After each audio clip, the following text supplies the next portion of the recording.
ஒழுகூரில் திரௌபதி அம்மன் திருவிழா, துரியோதனன் படுகொலை மற்றும் தெருக்கூத்து வெகுவாக மக்களை கவர்ந்தது. ராணிப்பேட்டை மாவட்டம் சோளிங்கர் வட்டம் ஒழுகூர் மதுரா மற்றும் ஒழுகூர் குப்பம் கிராமங்களில் அமைந்துள்ள அருள்மிகு ஸ்ரீ திரௌபதி அம்மன் சமேத தருமராஜர் திருக்கோயிலில் 48ஆம் ஆண்டு திருவிழா சிறப்பாக நடைபெற்றது. சித்திரை மாதம் 2ஆம் தேதி தொடங்கிய இவ்விழாவில் ஸ்ரீ ஆயிரம்மன் தெருக்கூத்து நாடக மன்றம் சார்பில் தினமும் பல்வேறு புராண நாடகங்கள் நடத்தப்பட்டு வந்தன. விழாவின் 10ஆம் நாளான இன்று துரியோதனன் படுகொலை என்னும் தெருக்கூத்து நாடகம் தத்ரூபமாக மேடையேறி பொதுமக்களை பெரிதும் கவர்ந்தது.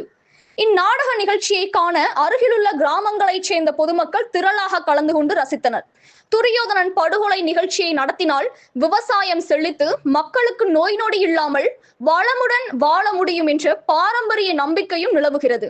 இந்நிகழ்ச்சியை ஊர் நாட்டாமைக்காரர்கள் தலைமையில் இளைஞர்கள் ஒத்துழைப்புடன் சிறப்பாக ஏற்பாடு செய்திருந்தனர்.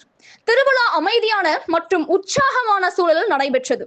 கனவு தமிழகம் செய்திகளுக்காக ராணிப்பேட்டை செய்தியாளர் செந்தில்குமார். நன்றி.